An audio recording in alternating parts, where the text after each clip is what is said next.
The text message hit like a silent bomb. My name is Marco Antonio, 42, a cybersecurity consultant in Miami. For 6 months, I'd been watching. The late nights, the secret calls, the sudden obsession with work travel. Lydia, my wife, was running a textbook operation. It was Tuesday morning. The kitchen was bright. Lydia, an HR director, was meticulously buttering toast. She handled everything with the same controlled, mechanical precision. My daughters, Sophia, 14, and Emma, 10, were arguing about school. Everything looked normal. Everything felt completely wrong.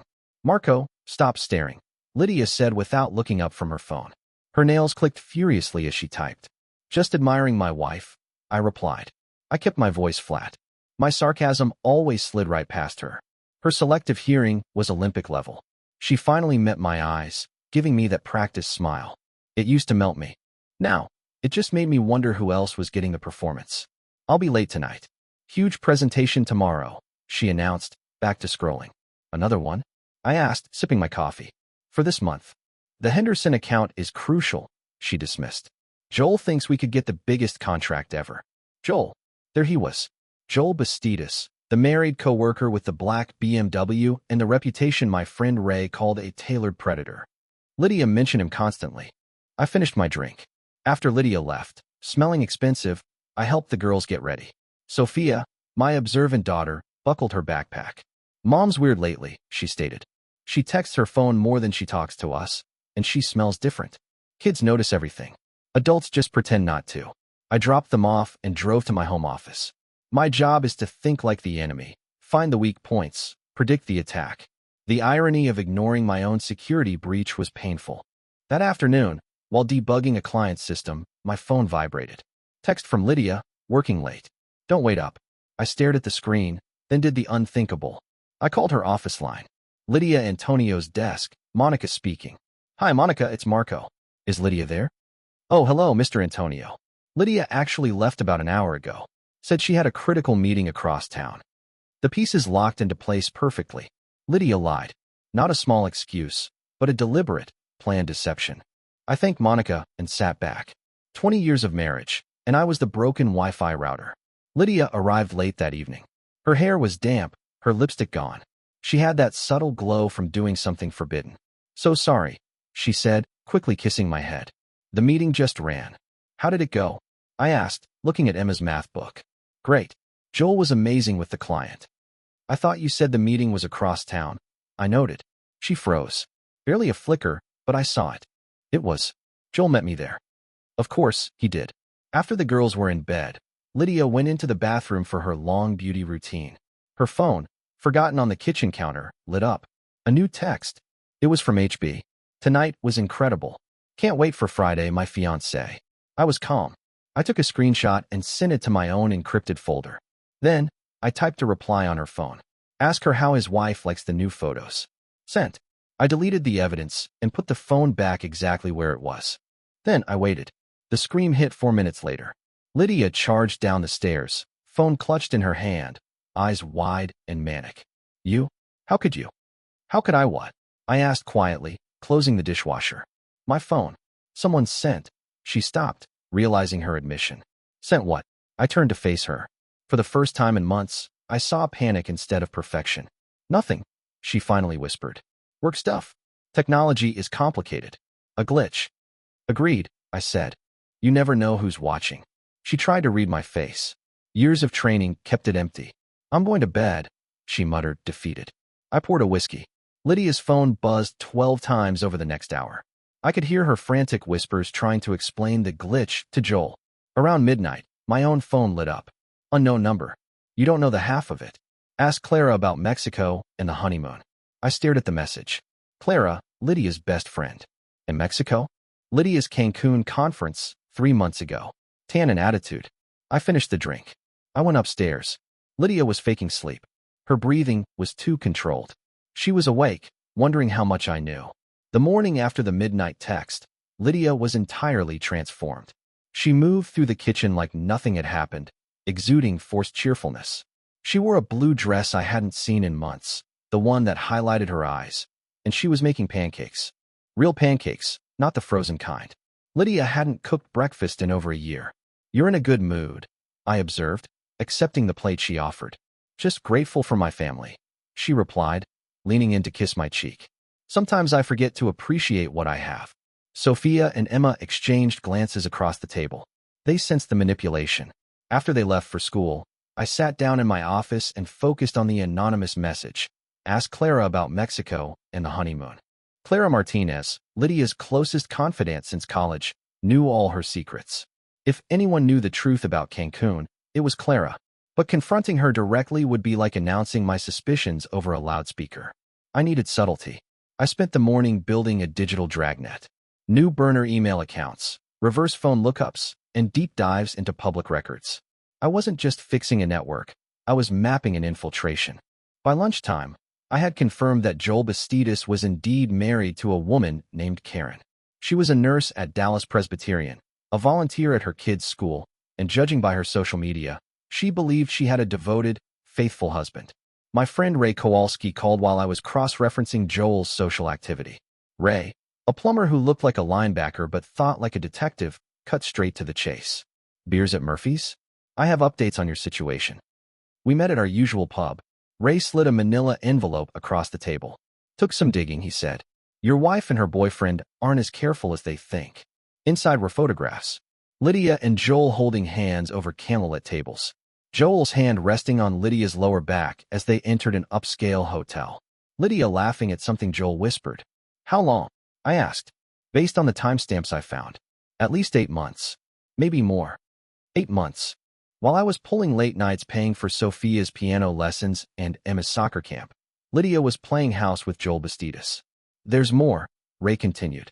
I spoke to a friend who works at her company. The rumor is, this isn't Joel's first rodeo. The guy has a reputation for pursuing married women in the office. And Lydia, Ray's expression darkened. According to my source, she isn't exactly innocent either. There have been whispers about other men. The whiskey tasted like ash. Other men. Nothing confirmed, Ray insisted. But Mark, you need to know. People talk. Your wife is not as discreet as she believes. I closed the folder and pushed it back to Ray. I need you to do something for me. Name it. I need to talk to Clara, but not directly. Ray grinned. Consider it handled. That afternoon, Ray's wife, Jennifer, accidentally ran into Clara at the supermarket. Jennifer was friendly with Clara, and naturally, she mentioned how worried she was about me, how stressed I seemed lately, how concerned she was about our marriage. Clara, unable to resist sharing secrets, took the bait immediately. Oh, honey, you have no idea. Lydia's been going through a rough patch. She's been confiding in me about some personal matters. Jennifer played her role perfectly, expressing concern and sympathy. Clara, feeling trusted and important, shared more details than she should have. By nightfall, I had a much clearer picture of Lydia's external activities. The trip to Mexico wasn't a conference. It was a romantic getaway with Joel. The late nights weren't work meetings. They were hotel liaisons. And according to Clara, Lydia had been complaining about me for months, painting me as an inattentive husband who didn't appreciate her. I was processing this new data when Lydia arrived home. She carried a bouquet of white roses, my alleged favorite, though she seemed to have forgotten I was allergic to them. Surprise, she announced, presenting the flowers. Just because. They're beautiful, I said, accepting the vase and instantly feeling my sinuses react. What's the occasion? Do I need a reason to buy my husband flowers? I placed the roses on my desk, as far from my face as possible. How was work? Busy. Joel and I had to review the Henderson proposal again. We might have to work this weekend to get everything perfect. This weekend? I asked. But Saturday is Sophia's piano recital. Lydia's face fell, not because she forgot the recital, but because she forgot she was supposed to care. Oh right, the recital. Well, maybe Joel and I can reschedule. I'm sure Joel will understand. His family comes first too, right? Something flickered in her eyes. Right, of course. After dinner, while Lydia was helping the girls with homework, I did something truly invasive. I checked her email. It was simpler than it should have been. She used the same password for everything, and I had set up most of her accounts years ago. What I found made my chest constrict with cold fury. Dozens of messages between Lydia and Joel, dating back 10 months. Love letters, secret rendezvous plans, complaints about their respective spouses, and worst of all, discussions about their future together. A message from Lydia, dated 3 weeks prior. Mark is so clueless. Sometimes I think he wouldn't notice if I moved out completely. He's more interested in his computers than his wife. Joel's reply, soon, baby. We just have to be patient. Once I figure out how to handle Karen, and you deal with Mark, we can be together properly. I screenshotted everything, saved it to an encrypted drive, and closed the laptop. My hands were trembling, not from sadness, but from rage. Lydia thought I was clueless. They were planning my humiliation. I spent the next hour setting up anonymous email accounts and researching Joel's wife. Karen worked as a nurse in Miami, volunteered at her kids' school, and believed in her husband. It was time to change that. I drafted a careful message to Karen's work email. I think you should know what your husband is really doing during his business meetings. Check your credit card statements for charges at the Marriott downtown. Room 412. Every Tuesday and Thursday for the last 3 months. I didn't sign it. It wasn't necessary. Then I sat back and waited for the fireworks to begin. The following morning, Lydia was uncharacteristically subdued at breakfast. She kept checking her phone, frowning at the screen. Everything okay? I asked. Joel seems stressed about something, she muttered. He's been sending strange texts all morning. Work problems, I guess. He won't tell me. I hid a smile behind my coffee cup. Joel was about to have problems much bigger than work. Around noon, my phone rang. Unknown number. Mr. Antonio? I'm Karen Bastidas. I think we need to talk. Karen Bastidas possessed the kind of voice that could shatter glass when angry, and she was definitely angry. We agreed to meet at a coffee shop far across town. Neutral territory, unlikely to run into our cheating spouses. She was already waiting when I arrived, a small woman with dark, intelligent eyes that were currently blazing. She wore her nurse's uniform, indicating she had come straight from her shift. You sent that email, she stated, no preamble needed. I don't know what you're referring to. Cut the nonsense, Marco. I did my homework. Your wife is sleeping with my husband, and you figured it out first. I sat opposite her and signaled the waitress for coffee. What makes you so certain? Because you're the only one with the technical skills to track them so accurately and the motivation to tell me. She slid a folder across the table, and I did some digging too. Inside were credit card statements, hotel receipts, and restaurant bills, a meticulously documented paper trail of adultery. How long have you known? I asked. I suspected for months. Joel's been weird. New clothes, new cologne, constantly working late. But I had no proof until your email. She leaned forward. The question is, what are we going to do? Let's not pretend we're idiots. They think we're fools, Marco. They're planning their future together while lying to our faces every single day. The waitress brought my coffee. I added sugar slowly, thinking, what do you have in mind? Karen's smile was sharp enough to perform surgery.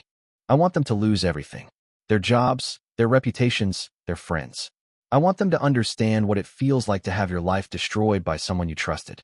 That's asking a lot. I'm a highly motivated person. For the next hour, Karen and I compared notes. The picture that emerged was worse than I thought. Joel had been cheating on Karen for years with multiple women. Lydia wasn't his first victim. She was just the latest in a long line of married women he seduced and discarded. The difference, Karen explained, is that Lydia thinks she's special. She thinks Joel is going to leave me for her. He won't. Joel will never leave me. I have too much dirt on him, and he knows it. He's playing your wife, Marco. She's going to get her heart broken along with everything else. We exchanged numbers and agreed to coordinate our efforts. Karen knew Joel's patterns and weaknesses. I knew Lydia's secrets and had access to her digital life. Together, we could orchestrate their downfall with surgical precision. That night, I was helping Sophia practice the piano when Lydia arrived home, looking exhausted. Her hair was messy, her makeup smudged, and she was clutching her phone like a lifeline. Hard day, I asked. Joel's wife is being difficult, she said, avoiding eye contact. She's asking questions about his schedule. Maybe she's just worried he's working so much. Lydia looked at me sharply. After the girls went to bed, Lydia disappeared into the bathroom for another long routine. I used the time to implement phase 1 of what Karen and I dubbed Operation Exposure. I created a fake social media profile, Jennifer Walsh, a recently divorced HR consultant from Austin looking for a fresh start in Miami. Jennifer was attractive, professional, and, crucially, she shared mutual friends with several people at Lydia's company. Within an hour, Jennifer had sent connection requests to a dozen of Lydia's coworkers, including her boss, Sandra Mishi. By morning, Jennifer would be inside their social circle, perfectly positioned to gather intelligence, When the time came, share information. My phone vibrated with a text from Karen. Phase 1 complete. Joel is having a very bad week. I smiled and typed back. It's about to get worse. The next day was Saturday, Sophia's piano recital. Lydia had promised for weeks she would be there. But this morning, the excuses were ready. I know I said I'd come, she said, refusing to meet my eyes. But this Henderson thing is falling apart. Joel needs me to help save the presentation. On a Saturday? Business doesn't follow a calendar, Marco. Sophia, dressed in her recital outfit, looked crushed. But Mom, you promised. I know, honey. I'll make it up to you. I promise. Another Lydia promise. They were becoming worthless. Don't worry about it. I told Sophia, giving her a hug. We'll record everything so Mom can see it later. After Lydia left, I loaded the girls into the car and drove to the community center. The recital was beautiful. Sophia played Chopin with a passion that brought tears to my eyes. I recorded the entire performance, not for Lydia, but for myself. These were the moments that mattered, the real life that was happening while my wife pursued fantasies with Joel Bastidas. During the intermission, my phone vibrated with a message on my Jennifer Walsh account. Sandra Mishi, Lydia's boss, had accepted the friend request and sent a message. Do we know each other? You look familiar. I replied as Jennifer. I don't think so, but I'm new to the Miami area and trying to connect with other HR pros. I heard great things about your firm. The conversation flowed naturally. Sandra was proud of her team and happy to discuss company culture. She mentioned they were working on a huge presentation that weekend, the Henderson account. In fact, Sandra typed, 2 of my best people are putting in extra hours today to make sure everything is perfect. That's dedication, Jennifer replied. I hope they're at least working somewhere comfortable. I think they're at the Marriott downtown. Joel suggested it because they have good conference facilities. Bingo. I forwarded the information to Karen with a simple message. Room 412 today, 2 p.m. Her reply was immediate. On my way. The recital ended to thunderous applause. Sophia beamed as she took her bow. I felt a surge of pride that had nothing to do with revenge schemes or cheating spouses. This was what mattered. My daughters, their achievements, their happiness. But as we drove home, I couldn't stop thinking about what was happening across town. Karen Bastidas was about to get photographic evidence of her husband's infidelity, courtesy of hotel security footage and a carefully timed surprise visit. My phone rang as we pulled into the driveway. Karen's voice was tight, with controlled fury. I got them, she said simply. Both of them. In full color. And let's just say Joel will have a lot of explaining to do when he gets home. That evening, Lydia returned looking self-satisfied. She brought takeout from an expensive restaurant. Guilt food meant to compensate for missing Sophia's recital. How was it? She asked, distributing the Thai containers. Sophia was incredible, I said. You really missed something special. I know, and I feel awful, but the presentation is finally coming together. Joel and I made real progress today. I'm sure you did. She looked at me curiously but didn't press the matter. We ate dinner as a family. Lydia questioned the girls about their day, playing the perfect mother and wife. She was skilled at it. If I didn't know better, I would have believed the act myself. After dinner, while Lydia was upstairs bathing the girls, my phone vibrated with a text from an unknown number. It's Clara. We need to talk tomorrow. It's about Lydia and Mexico. Clara Martinez, Lydia's best friend and confidant, the woman who knew all Lydia's secrets, was now apparently ready to tell them to me. I texted back, when and where? Her reply was immediate. Starbucks on LM Street. 10 a.m. Come alone, and Mark, be prepared. It's worse than you think. Clara Martinez looked like she hadn't slept in weeks. She sat in the corner of the Starbucks, nursing a large coffee and nervously checking her phone. When she saw me, she waved me over with the urgency of someone carrying a heavy secret for too long. Marco, she said, as I sat down. I am so sorry. I should have told you months ago. Told me what? She took a shaky breath. About Lydia, about what she's been doing. About Mexico. I leaned back in my chair, keeping my expression neutral. I'm listening. She made me promise not to tell anyone. She said it would destroy her family if it got out. But I can't keep lying for her anymore. It's eating me alive. Clara pulled out her phone and scrolled through her photos. This is from Cancun, 3 months ago. The image on her screen made my stomach clench. Lydia and Joel on a beach, his arm around her waist, both laughing. They were wearing wedding rings, not their real ones, but matching gold bands catching the sunlight. They told everyone at the resort they were newlyweds, Clara whispered. Lydia invented this whole story about how they had just married, and this was their honeymoon. You were there? I was supposed to be. Lydia invited me on what she said was a girls' trip, but when I got to the airport, she told me the plans changed. Joel was coming instead. Clara's voice cracked slightly. She paid for my flight, my hotel booking, everything. Then she just dumped me there. I processed this information slowly. So you went to Cancun alone? No, I went with them. Lydia begged me to cover for her, to be her alibi. She said if anyone asked, we had been together the whole time, getting spa treatments and shopping. Clara showed me more photos. Lydia and Joel at romantic poolside dinners, and in what was clearly a honeymoon suite. I felt like a nuisance the entire time, but I went along because she's my best friend. Or was. Clara's expression hardened. I found out about the others. Others. Joel isn't Lydia's first affair, Marco. There was someone before him, a client at her company, and before that, her personal trainer. Lydia has been cheating on you for over 2 years. The word struck me like physical blows. 2 years.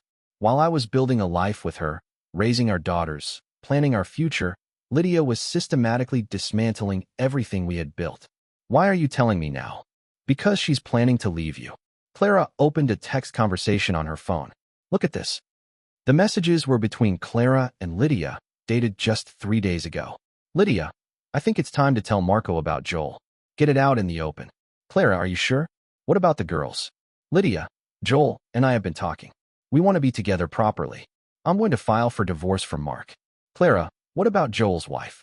Lydia, Joel's handling it. He says Karen won't be a problem for much longer. I read the messages twice, my anger mounting with every word.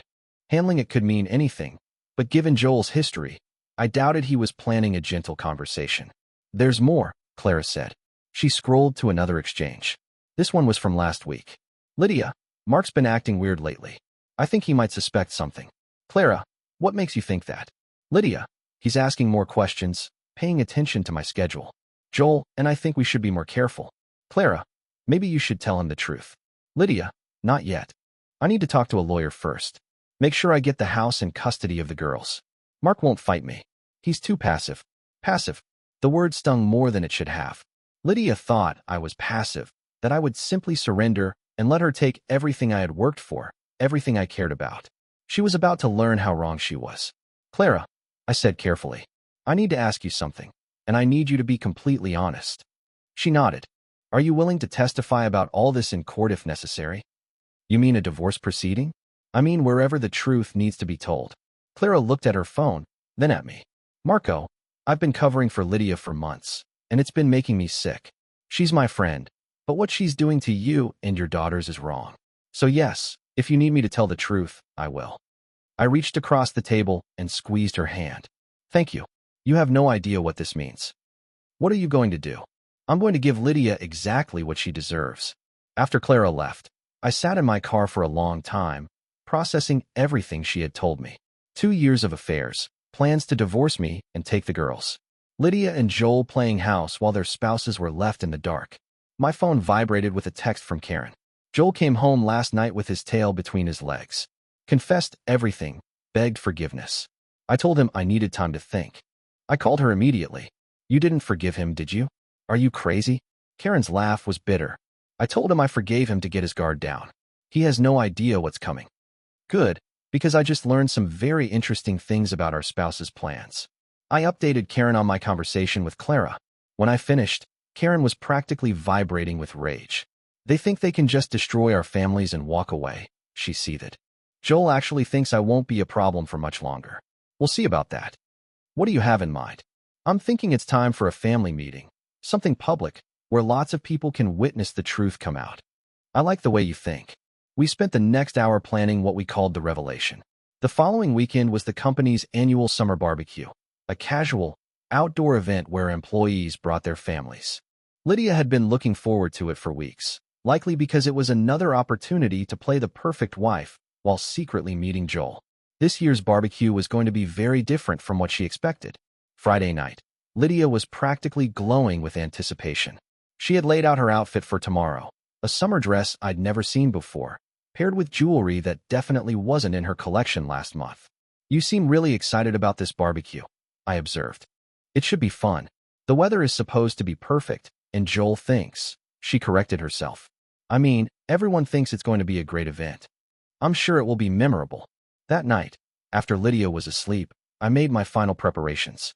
I uploaded all my evidence to a secure cloud server, created backups on multiple devices, and prepared the presentation that would end my wife's affair once and for all. Saturday morning dawned bright and clear. Lydia was up early, spending extra time on her hair and makeup. She was nervous.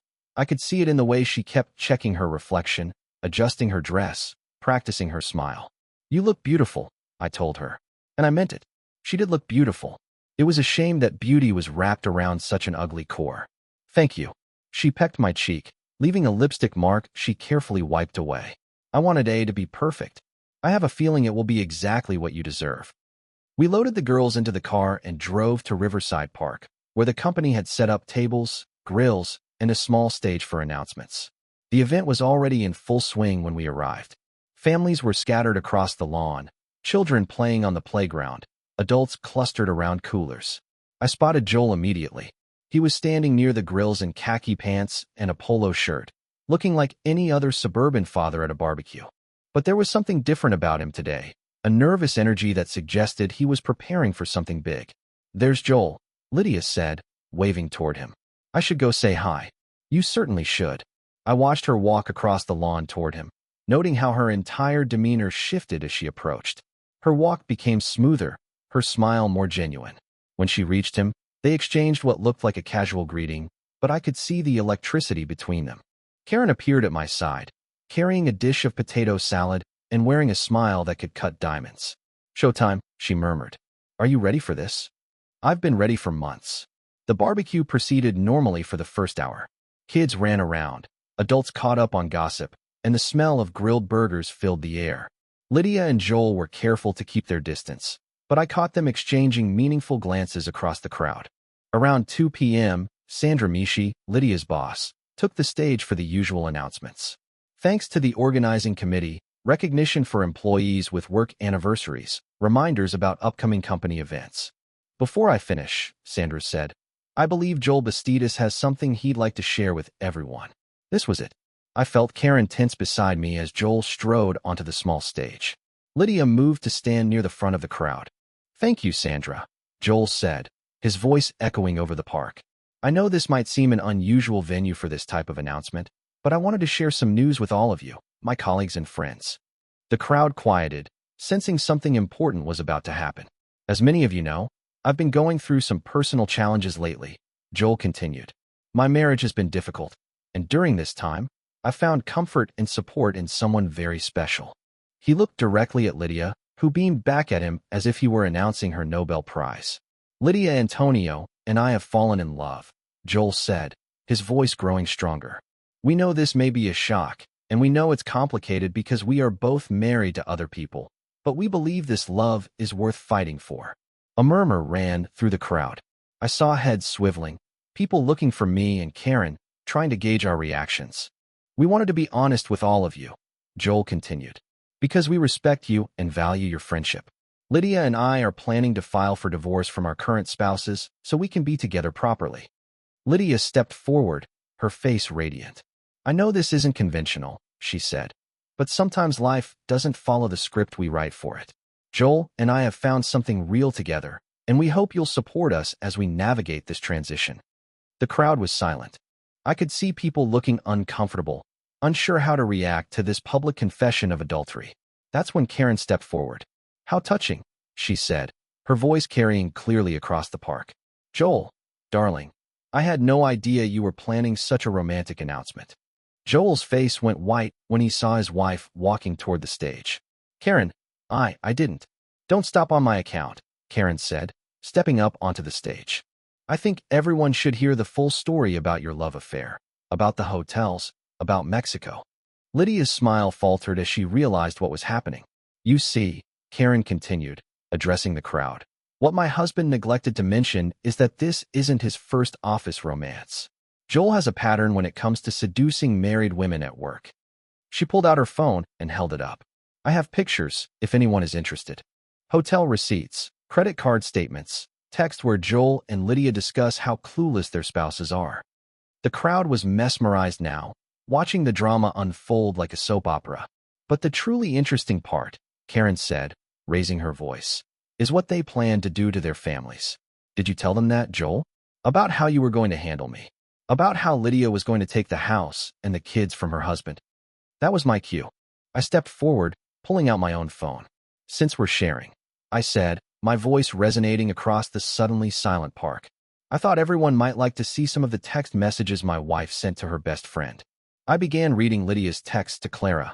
Mark is so clueless. He's more interested in his computers than his wife.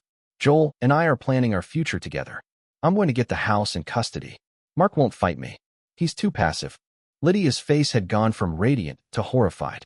She was looking around the crowd, seeing the expressions of shock and disgust on her colleagues' faces. Marco, she pleaded, her voice barely audible. Please don't do this here. Why not here? I asked. You chose this venue for your big announcement. I thought it was perfect. Joel tried to take control. Look, this is getting out of hand. These are private matters that should be discussed privately. Private? Karen laughed, and it was not a pleasant sound. You made it public when you decided to announce your affair at a company barbecue. You made it public when you booked hotel rooms on the company credit card.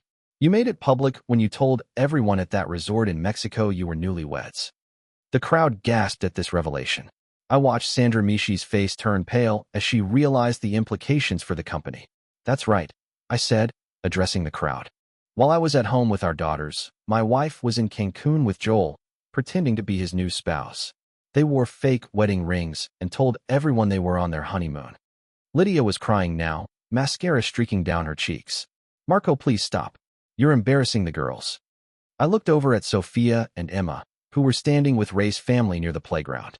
They were too far to hear the details, but they could see something was terribly wrong. You should have thought about embarrassing the girls before you decided to destroy their family, I stated. Joel made one last attempt to salvage the situation. This is harassment, he insisted. We came here to be honest about our feelings, and we're being attacked. Honest. Karen pulled out another phone, Joel's phone, I realized. Should I read some of the texts you sent about your wife? The ones where you call me a nagging witch and discuss how to get rid of me? Joel lunged for the phone, but Karen smoothly stepped back. Or maybe I should share the messages about your other girlfriends, the ones before Lydia, because apparently my husband collects married women like some people collect stamps. The crowd was dead silent now, watching this public demolition with the fascination of people witnessing a car crash. Sandra Mishi finally stepped forward. I think that's enough, she said firmly. This is a family event, and we need to. She's exactly right. I cut in. This is a family event, and families deserve the truth. I looked directly at Lydia, who was frozen in the middle of the crowd. You wanted a divorce? I said. You'll get one. But you won't get my house, and you won't get my daughters.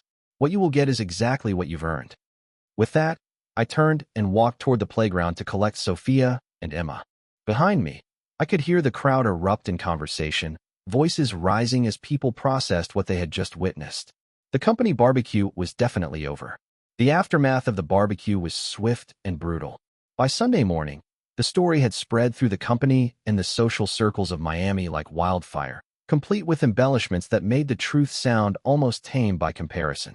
My phone vibrated constantly with messages from friends, neighbors, and acquaintances who had heard various versions of what happened. Lydia hadn't returned home. She left the barbecue weeping and drove away in her car, while Joel stood frozen on the stage. According to Karen, who kept me updated via text, Joel went home and locked himself in his office, refusing to speak to anyone. The girls and I spent Sunday in quiet solitude. I made real pancakes for breakfast, not the frozen kind, and we watched movies on the sofa. Sophia and Emma knew something massive had occurred at the park, but they hadn't asked questions yet. Children are resilient, but they aren't naive. Where is Mom? Emma asked during a commercial break. She had to take care of some things, I told her. She will be back soon. It was technically true. Lydia would return. She would have to, if only to retrieve her clothes. But the woman who came back would not be the same person who left. Monday morning brought the first real consequences. Sandra Mishi, Lydia's boss, called me at 8 a.m. Her voice was carefully professional. Marco, I wanted to reach out personally to discuss what happened Saturday. I appreciate that, Sandra. I want you to know that the company does not tolerate the kind of behavior we witnessed from Joel and Lydia.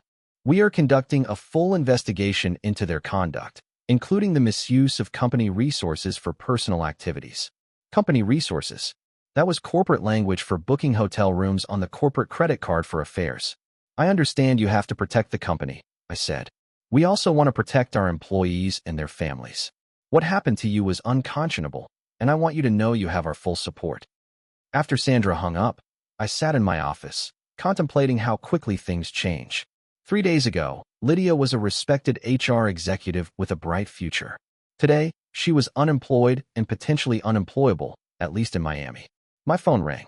Unknown number, but I recognized the voice immediately. Marco, it's me. Lydia sounded exhausted, her voice raw from crying. We need to talk. Where are you? I'm staying with my sister in Orlando. I needed time to think. Take all the time you need. Marco, please.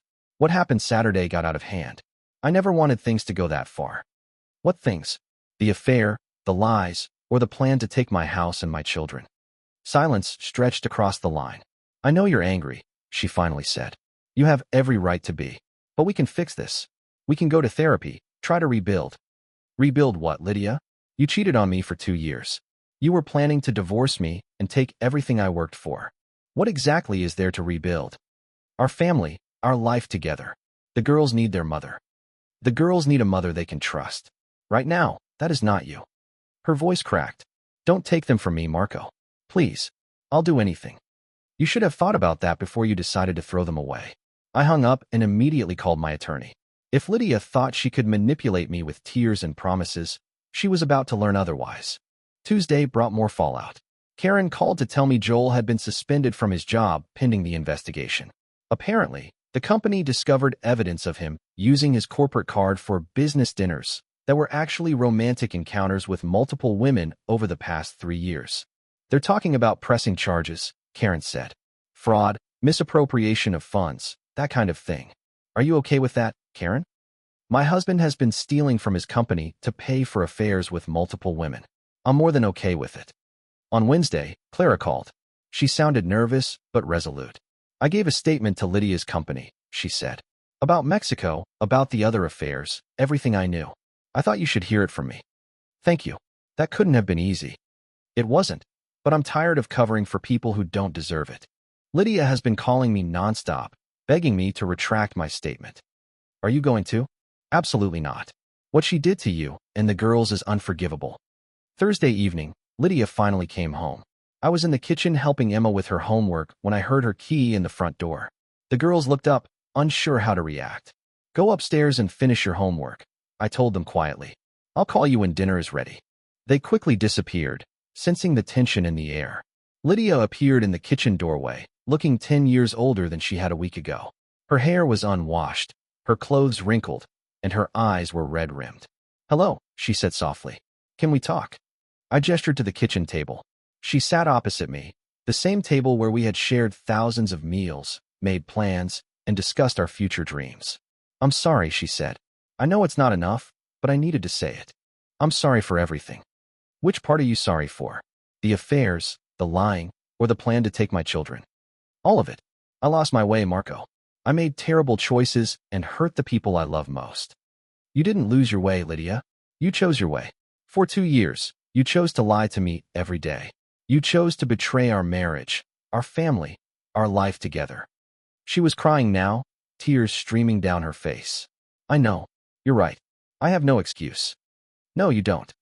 We sat in silence for a moment. Finally, she spoke again. What happens now? I slid a manila envelope across the table. Divorce papers. My attorney will be contacting yours. She opened the envelope with shaking hands, scanning the documents inside. Her face paled as she read. You're asking for sole custody? I'm asking for what's best for the girls. They need stability, Lydia. They need a parent they can rely on. I'm their mother. You're a stranger who shares their DNA. The woman who raised them, who tucked them in at night, who promised to love and protect them. That woman disappeared 2 years ago when you decided Joel Bastidas mattered more than your family. She was sobbing now, her whole body shaking. Please, don't take them away from me. They're all I have left. You should have considered that before you threw them away. I stood and walked to the window, looking out at the backyard where the girls used to play while Lydia and I sat on the deck, planning our future. You can see them, I said, without turning around. Supervised visits at first. If you can prove you're stable, that you're committed to being a real mother instead of a part-time player, we can discuss shared custody. What about the house? What about it? The papers say you want me to sign over my half. I turned to face her. This house is the girls' home. It's where they feel secure, where their memories are. You want to sell it to split the proceeds, but I won't let you destroy what little stability they have left. How am I supposed to live? I lost my job, Marco. No one in Miami will hire me after what happened.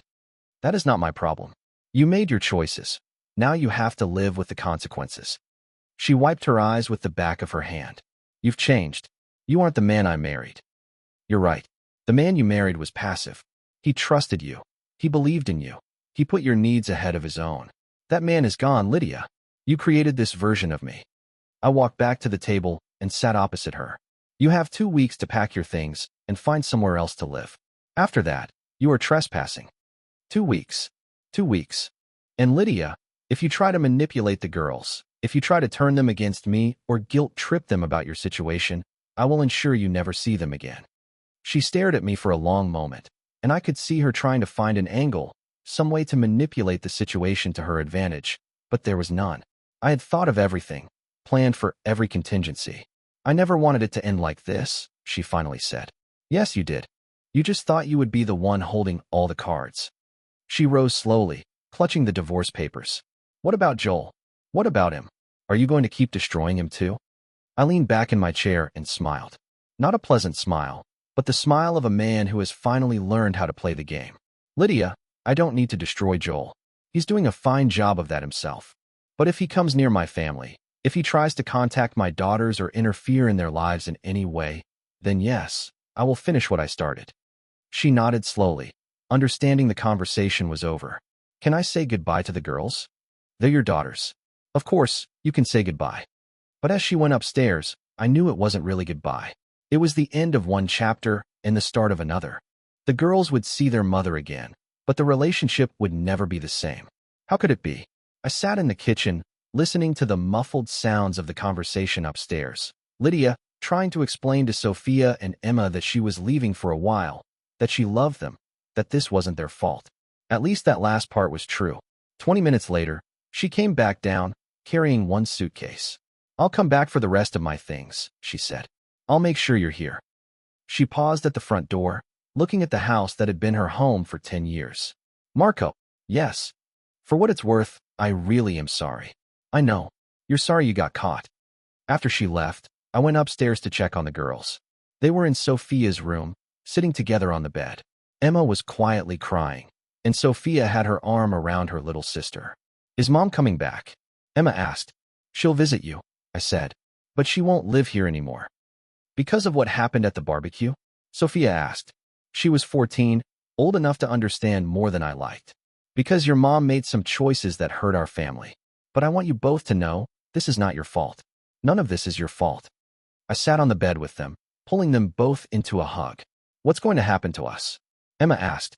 We are going to be fine, I told her. We're going to be better than fine. We're going to be a family, a real family that doesn't keep secrets or tell lies. Promise? She asked. I promise. And for the first time in months, I meant it completely. The next morning, I woke up to sunlight streaming through the bedroom windows and the sound of birds singing in the oak outside. For a moment, I forgot everything that had happened and reached out across the bed for Lydia. But the other side of the bed was empty, and the memory flooded back. I lay there for a few minutes, processing the strange mixture of loss and relief I was feeling. My marriage was over. My family was broken. But for the first time in 2 years, I wasn't being lied to. Downstairs, I made coffee and sat at the kitchen table with my laptop, reading emails. There was one from my lawyer with an update on the divorce proceedings, one from Sandra Mishi about the company investigation, and one from Karen Bastidas with a subject line that made me smile. The Phoenix rises. I opened Karen's message. Joel moved out yesterday. Didn't take anything but his clothes and his prized BMW. The kids are handling it better than expected. I think they're actually relieved not to have to tiptoe around his moods. How are you doing? I typed back, one day at a time. How's the investigation going? Her reply came quickly. They found evidence of fraud going back 3 years. Joel will be facing criminal charges. Couldn't happen to a better guy. I closed the laptop and finished my coffee, thinking about justice and consequences. Joel Bastidas thought he could seduce married women with impunity, that his charm and expensive suits made him untouchable. Lydia thought she could have everything, maintaining her perfect suburban life while pursuing her exciting affair. They were both wrong. The girls came down for breakfast, and we sat together at the kitchen table, just as we had hundreds of times before. The same chipped blue bowls, the same mismatched spoons, the same sunlight spilling over the sink. But this morning, everything felt different, as if the air had shifted, as if the lies that used to fill the space between us had finally dissipated. This time, we weren't pretending everything was fine. This time, we were facing the truth together. "Dad," Sophia said, finishing her cereal. She looked older than she had a week ago. Maybe she was. "I'm proud of you." That stopped me. "Why?" "For standing up for us. For not letting Mom take our home." I reached across the table and squeezed her hand. Her fingers were small but strong. Her mother's hands, but steadier. "You are my daughters. I will always stand up for you." "Even when it's hard?" Emma asked, tucking her hair behind her ear the way she does when she's trying to be brave. "Especially when it's hard." We finished breakfast in a silence that didn't hurt. Just shared space, shared understanding. I dropped them off at school, and they both hugged me a little tighter than usual. For the first time, I didn't question if I was doing enough. I simply knew I was. I drove to my office and spent the day working on a new security system for a client. Heavy code, complex hardware, the kind of work that absorbs you so deeply there is no room for anything else. For several hours, I didn't think about Lydia or Joel or the divorce papers or the custody arrangements. I didn't replay conversations or rewrite history in my head. It was the first normal day I'd had in months, and normal felt extraordinary. That night, Ray came over for pizza and beer. We sat on the back deck while the girls did homework inside, pencils scratching, pages turning, their voices floating through the screen door like the sound of a future still possible. "So," Ray said, opening his beer, "how does freedom feel?" "I don't know yet. Ask me in a year." He chuckled. "You did the right thing, you know? At the barbecue. I mean, Lydia needed to face consequences for what she did." "I know. It just doesn't feel good yet." "It will," Ray said, and he meant it. Ray had a way of being right about things I wished he wasn't. "Trust me on this one." We fell into a comfortable silence. The sky turned orange, then pink, then the soft violet that comes just before night. There was a calmness here I didn't think I'd ever regain. "What's next?" Ray asked, focusing on the girls, making sure they're okay, that they feel safe. "Everything else can wait." "And Lydia?" I took a slow sip of my beer. "Lydia made her choices. Now she gets to live with them." As if summoned by our conversation, my phone vibrated with a text from her. "Can I take the girls to dinner tomorrow? Please." I showed the message to Ray, who shook his head instantly. "Too soon. She needs to prove she's stable first." He was right. The girls deserved consistency, not apologies followed by more chaos. I typed back, "Not yet. Give it some time." Her reply came fast, as if she was waiting with the phone in her hand. "How much time?" I stared at the words. There is no timetable for rebuilding trust. There is no countdown to forgiveness. I replied, "As much as needed." Ray held up his beer in a toast. "To new beginnings." "To new beginnings," I agreed, clinking my bottle against his. And for the first time since this whole nightmare began, I truly believed it was possible.